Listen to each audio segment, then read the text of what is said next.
Bom, primeiramente agradecer ao meu amigo Jobim pelo convite, fico muito honrado, agradecer a diretoria do IBDIC também, saudar meu amigo Enio Stratman, que agora eu furei a fila que peguei o lugar dele. Eu procurarei ser bem rápido, fazer uma pequena fala sobre as concessões de rodovias aqui no Brasil. Nós somos a Associação Brasileira das Concessionárias de Rodovias, e esse negócio aqui não funciona. Olha.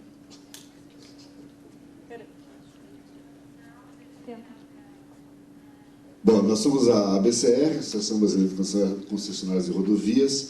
Nós hoje temos como associadas 50 empresas privadas que estão atuando já há quase 15 anos nos estados de Pernambuco, Bahia, Espírito Santo, Minas Gerais, Rio de Janeiro, São Paulo, Paraná, Santa Catarina e Rio Grande do Sul. Nós temos aí já como novas concessões licitadas, que já foram licitadas recentemente, e muitas já estão com as suas obras bem adiantadas.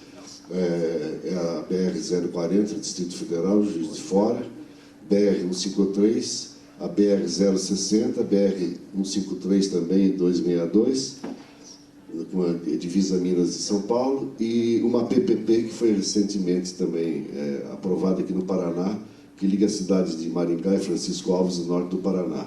Isso aí agregará mais 2.958 quilômetros de concessões no programa brasileiro.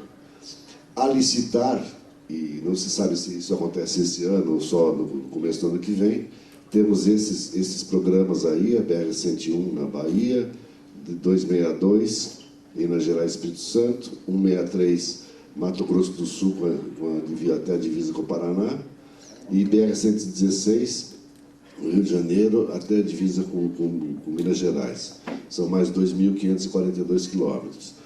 E estão em estudos concessões no Mato Grosso, mais concessões no Mato Grosso, no Pará, Goiás, Minas Gerais, Paraná, Santa Catarina e Rio Grande do Sul, fazendo um total aproximado de 2.625 quilômetros. Se nós olharmos a situação de hoje, atual, nós temos 16.344 quilômetros, das já licitadas, que em breve entre operação serão mais 2.958, já teremos em breve um total de 19.302.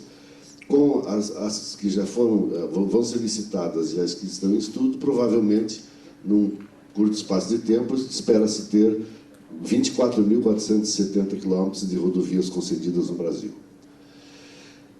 Já foi muito falado aqui sobre a infraestrutura rodoviária do Brasil. O Brasil é um país rodoviarista, mais de 60% das cargas, de um modo geral, passam pelas estradas, e nós sempre tivemos um problema de recursos para isso, né? Os recursos do governo para poder atender essa competitividade necessária e o desenvolvimento do país. E com o advento das concessões rodoviárias para a iniciativa privada, nós tivemos realmente uma entrada de grandes investimentos, né, na ampliação, manutenção e modernização das rodovias, e o aspecto que nós costumamos destacar muito é o aspecto da segurança do usuário, né? Que esse é o cuidado que nós temos muito grande e que temos tido um sucesso, diria que também muito grande. A infraestrutura do Brasil, com todos esses problemas, eles foram causados, na verdade, pela falta de recursos orçamentários, pelas despesas públicas cada vez mais elevadas, pelas demandas sociais, né, saúde, educação, saneamento, aposentadorias, enfim, uma série de despesas públicas que aumentaram muito. E também nós trouxemos soluções para o problema dos avanços tecnológicos que não haviam nas obras rodoviárias. Então, com o advento das concessões, nós passamos a ter avanços tecnológicos importantes, inclusive o doutor Enio mostrou aqui aquele viaduto sendo lançado, né, sem atingir o meio ambiente. Isso já é uma coisa mais nova. E um fato muito importante que se ganhou com as concessões foi a agilidade na gestão, que é uma especialidade da iniciativa privada e, infelizmente, é uma grande dificuldade do poder público. Nós, apesar desse avanço no sistema de concessões rodoviárias, nós passamos a ganhar um problema que não se imaginava que fosse acontecer, que era o uso político do tema das concessões por alguns segmentos políticos que, efetivamente, não conseguem entender o processo ou cometem equívocos e afirmações propositadamente para prejudicar o setor. Nós entendemos isso porque não nasceu o ser humano ainda que gosta de pagar tarifas, taxas ou impostos. Mas isso é importante e imprescindível para o país, porque o Brasil não tem condições de manter as suas estradas, né? Então, o que é muito comum nessa área, que os políticos confundem, é a concessão com a contratação de serviços, que é comum no serviço público.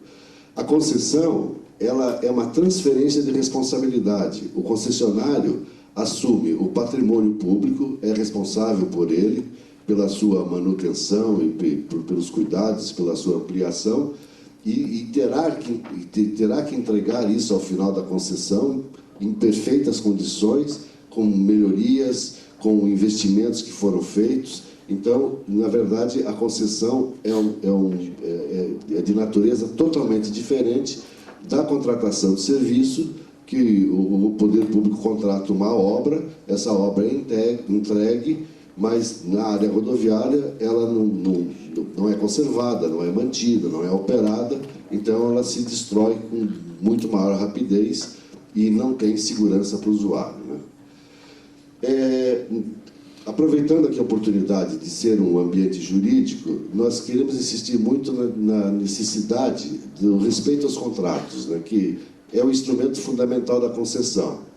No contrato de concessão estão estabelecidos os prazos, as obras, as condições de responsabilidades de cada parte e a taxa interna de retorno de cada projeto.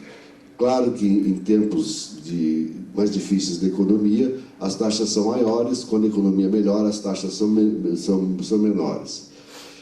E é muito importante que se ressalte os riscos que o concessionário tem no programa de concessões. Ele tem os riscos de mudança de mercado, que podem ser positivos ou negativos, e ele tem que assumir isso, é uma responsabilidade dele. E tem o problema do volume de tráfego, né? Que se ele aumenta, ótimo. Se ele diminui, não adianta reclamar nem para o Papa, né? E é importante que se saiba que o contrato de concessão, como o outro contrato qualquer, ele é passível de modificações, de ampliações, diminuições, discussões sobre tarifa, a qualquer momento, mas desde que seja mantido o equilíbrio econômico e financeiro. O princípio básico do contrato de concessão é manutenção do equilíbrio econômico e financeiro. Então, nós achamos que o respeito aos contratos deve ser praticado, porque, primeiro, as concessionárias têm investimentos muito altos, prazos muito longos da prestação de serviços e necessitam de credibilidade para atrair investidores, né? E essa atração dos investidores é o que vai garantir as aplicações seguras para eles e a vinda de investimentos para o setor, né? E o que acontece muito é um desrespeito, que nós chamamos de desrespeito institucional. A importância das concessões no Brasil já é absolutamente reconhecida por todos. Mas nós tivemos aí no Paraná, no Rio Grande do Sul, no Espírito Santo, em São Paulo, alguns atos de governos, atos unilaterais realmente absurdos. O último foi agora em São Paulo, recentemente, que chamou muita atenção de todos. E, normalmente, essas atitudes são na área da política eleitoral, né? Porque para o político interessa ter um bônus eleitoral. E o ônus ele deixa para a sociedade e dane-se. No Paraná nós vivemos isso durante o governo, 8 anos, propositadamente, inclusive o próprio poder concedente tinha o constrangimento de dizer para a gente que tinha recebido ordem de avacalhar com o contrato. Então, são coisas, situações que não são mais admissíveis hoje em dia, né? E, só para finalizar, eu acho que estou economizando tempo aí, desculpe ser tão rápido, a concessão de rodovias é efetivamente um benefício para a sociedade, é uma vantagem para o Estado arrecada impostos, não tem gastos com obras, não tem gastos com funcionalismo para poder fazer essas obras, né? Então, esses recursos todos ele pode aplicar em outras áreas. E é um benefício para a economia. Realmente, o sistema de concessões é um benefício para a economia e nós achamos que estamos num bom caminho. Então, o que nós pedimos é respeito aos contratos e esperamos que haja esse entendimento de ir na cabeça dos políticos, porque é o próprio Estado, o destinatário de todos esses investimentos e esses recursos que são feitos. Era isso. Muito obrigado.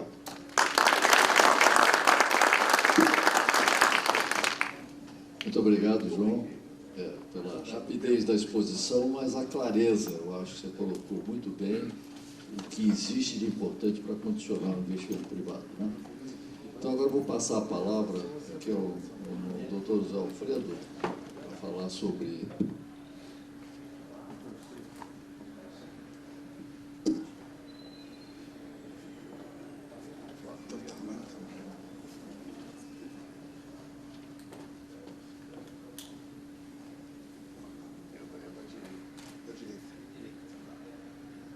Bom, senhor, desculpe aí o inconveniente.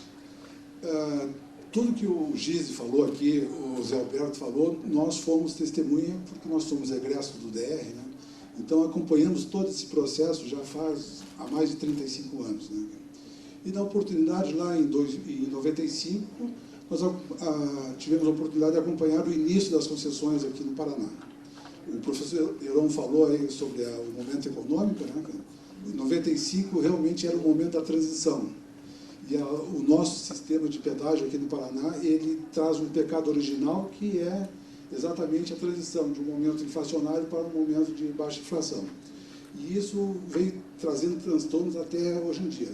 Lá se vão 17 anos de beligerância, já não digo assim, mas assim, de muitos desentendimentos entre as partes. Em 2002, o atual governo da época, ele achou por bem de implantar a agência reguladora no Paraná e aprovou a lei número 94 para a Assembleia Legislativa, né? Só que eu acho que por razões políticas, né? Porque de 2002 para 2013 haveria uma mudança de governo e o governo que entrou em 2013 assim, era frontalmente contra o pedágio, né? O governador da época achou por bem de não levar a efeito a implantação da agência, deixando para o próximo governo, né? E o próximo governo não achou por bem de não implantar a agência, né?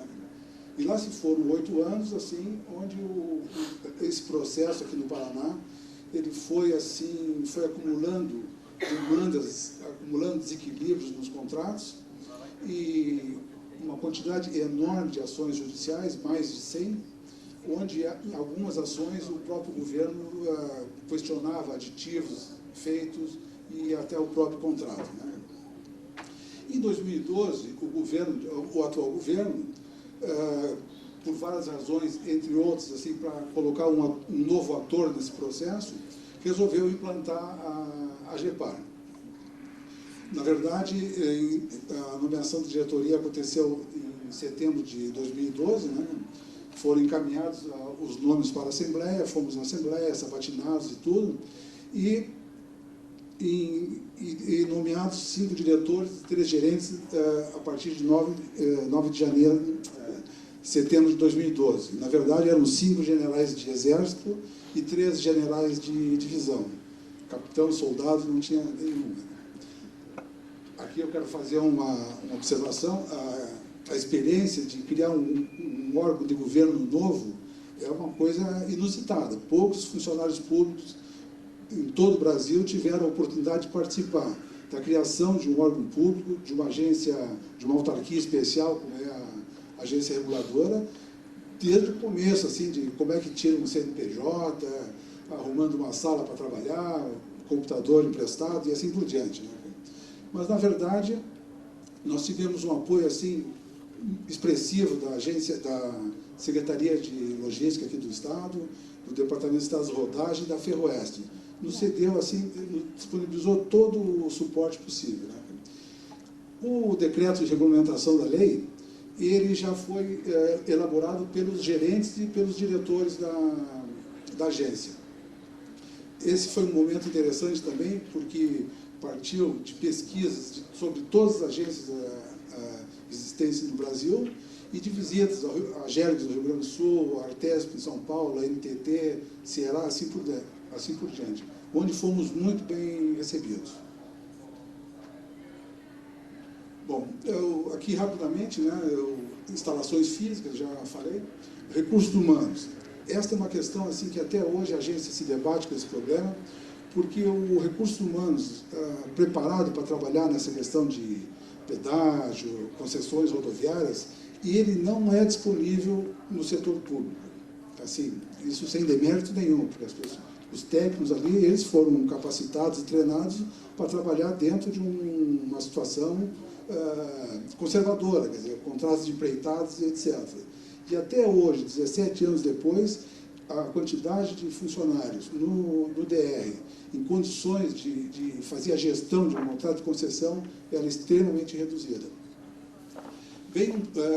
Tem um problema aí que eu não quero entrar em méritos políticos, né? De 2003 até durante 8 anos, foi sendo instalada uma cultura assim, jurídica contrária ao pedágio, certo? Então, por exemplo, houve uma tendência assim, do próprio governo da época assim, dizer que o determinado aditivo lá não valia. A partir daí, toda a operação, toda a gestão do contrato era considerando que como o governo não reconhecia o aditivo, então eu não podia fazer a gestão de certas demandas assim, de reequilibrar o contrato. E isso foi um problema sério, porque acumulou de tal forma uma coisa que hoje em dia assim, o reequilíbrio desse contrato é uma coisa complicada, né? Mas, então, recursos humanos, assim, e digo o seguinte, no Ministério Público, no Tribunal de Contas, também há necessidade de grupos mais especializados para tratar desse assunto, que muitas vezes certa demanda vai ou no Ministério Público, ou no Tribunal de Contas, ou até no Judiciário, e não tem uma pessoa, um grupo capacitado para interpretar da forma correta aquela questão. O trâmite burocrático, aqui os colegas já falaram a respeito, assim, o trâmite burocrático fala por si só, né? É uma situação que o Brasil como um todo tem que enfrentar rapidamente, porque o desenvolvimento do país está sendo atrapalhado um pouco pela burocracia. Aí, imediatamente, nós contratamos a FIP, a Fundação do Instituto de Pesquisa de São Paulo, para nos dar suporte na elaboração da estruturação organizacional da agência, estruturação do plano de cargos e salários, né? E também o diagnóstico de todos os contratos de concessão em andamento aqui no Estado do Paraná. Aqui a emissão já é uma consequência do contrato da FIP, né? Um trabalho extenso que durou praticamente 1 ano. A visão, né? Estou dando uma aceleradinha porque eu atrasei o evento, né? E aqui as principais atividades, algumas atividades que eu quero comentar com vocês. Então, hoje em dia, nós entramos num processo que vem acontecendo há 17 anos. Ou seja, é um passado que já aconteceu, e desentortar o passado é uma situação complicada. Então, o atual governo tem uma perspectiva de novas parcerias públicas-privadas, que uma já aconteceu e outras 3 estão para acontecer, resolveu colocar a agência para trabalhar nessa questão aqui, mas, ao mesmo tempo, dar uma perspectiva assim, proativa para novos investimentos no Estado, no sentido de que esses novos investimentos, a agência já tomaria assim, estaria a par e passo no seu desenvolvimento, né? Nós temos um outro problema muito complicado, que é a questão do transporte intermunicipal de passageiros. Como todos sabem, do Brasil inteiro são permissões, né? E o Ministério Público Federal determinou que fossem feitas licitações. E o DR, hoje em dia, ele está desenvolvendo um plano diretor de transporte intermunicipal de passageiros para, assim, servir de base para uma nova licitação. Eu informo a vocês que esse processo está parado porque foi parar na Justiça, né? Então, estamos aguardando aí o final do plano diretor. Aqui nós temos uma situação que são travessias, a travessia de Guaratuba, que também está afeta à nossa agência, assim como a regulação, né? E outras virão na medida que a Secretaria de Transporte conclua o plano hidroviário que está em andamento, né? Então, provavelmente, outras travessias a GEPAR vai regular também.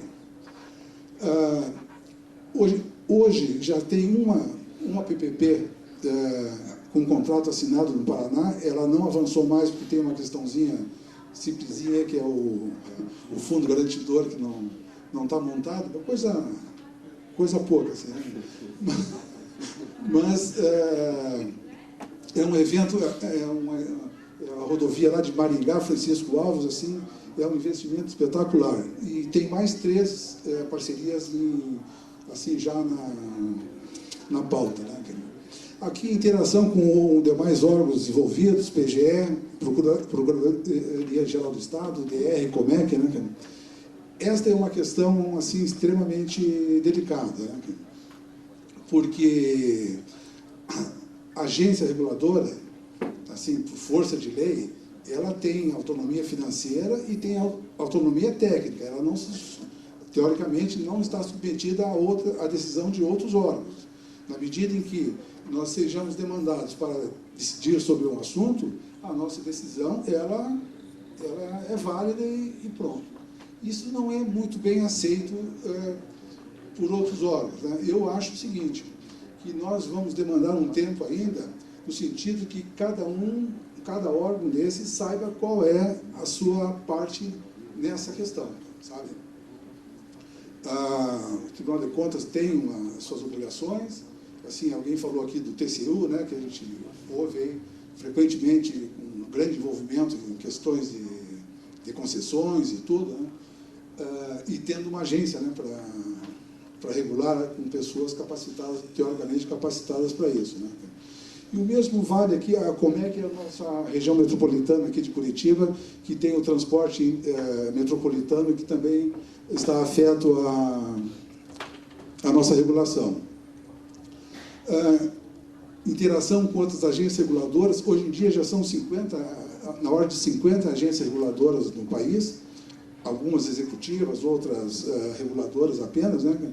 E congregadas nessa Associação Brasileira de Agências Reguladoras. É uma troca de experiência muito interessante, porque toda vez que a gente conversa com outros colegas de agências, os problemas assim, são os mesmos, né? Bom, os próximos passos. Nós estamos agora em fase de aprovar uma lei, a nossa lei de planos e cargos, né? Então, a consolidação técnica e administrativa da agência, isso vai demandar alguns anos. Vocês imaginem um grupo recém-contratado, né? Com pouca experiência, o nosso objeto é um objeto complexo do ponto de vista da engenharia, do ponto de vista da operação, do ponto de vista jurídico e da modelagem financeira. Para que haja entendimento disso aí, leva alguns anos. Nós temos, assim, só para abrir um parênteses, né, o nosso relacionamento com o poder concedente, né, muitas vezes ele emperra na medida em que o poder concedente acha que tem que está se tratando de uma obra por empreitada, e não é uma obra de empreitada, né? É um conjunto todo que está sendo analisado. Se tu mexe num ponto, tem reflexo em outro. Essa dificuldade aí é um complicador. Então, nós achamos que, na medida em que consigamos fazer o nosso concurso público no começo do ano, nós vamos levar uns 3 anos assim, para que que o grupo de funcionários da agência esteja, assim, do ponto de vista técnico e administrativo, em condições de tocar o negócio, né? Acordos de cooperação técnica são muito importantes. Nós fechamos um acordo recentemente com a Artesp em São Paulo. Nesse momento estamos contratando uma gerenciadora para até a licitação já está com resultado, né? Porque na medida em que nós não dispomos dos funcionários, nós somos obrigados assim a terceirizar, não a responsabilidade, mas terceirizar alguns serviços, tá? A lei de cargos e carreiras já deve ser aprovada agora, o edital de concurso espero que no começo do ano, né? E esses concursados, eles farão parte de um curso de 6 meses, estruturado pela agência, ou numa universidade, ou junto com a FIP, nós não sabemos exatamente, onde esses novos funcionários serão treinados e, ao cabo de 6 meses, decidir se eles têm capacidade, condições de continuar como funcionários, né? Nós temos uma ouvidoria que, de junho de 2013 até o momento, ela fez 1.469 atendimentos efetivos. Isso aí são atendimentos em que houve o retorno para o interessado, né? Bom, pessoal, assim, eu procurei ser rápido. Nós não temos nem 2 anos de existência ainda como agência. Então, na verdade, nós somos um embrião de uma agência, e isso, ao mesmo tempo que é um problema, ao mesmo tempo assim, é uma satisfação imaginar que daqui a 20 anos, né, nós participamos de um processo e daqui a 20 anos nós teremos assim, uma agência muito qualificada, porque essa história de parceria público-privada e concessão não tem retorno. Isso assim, eu já tenho 40 anos de serviço público, as pequenas obras todas foram feitas, agora só tem carne de pescoço, que nem a duplicação. Aliás, assim, achei muito interessante, porque agora a nossa 101 tem todas as condições de ser tocada, porque está tocando é a mesma coisa, mesmo problema, né? Então, é um espetáculo essa obra, né? Então, quero agradecer aí a paciência de vocês, espero que tenha contribuído com alguma coisa, e estamos à disposição lá na agência, na GEPAR. Obrigado.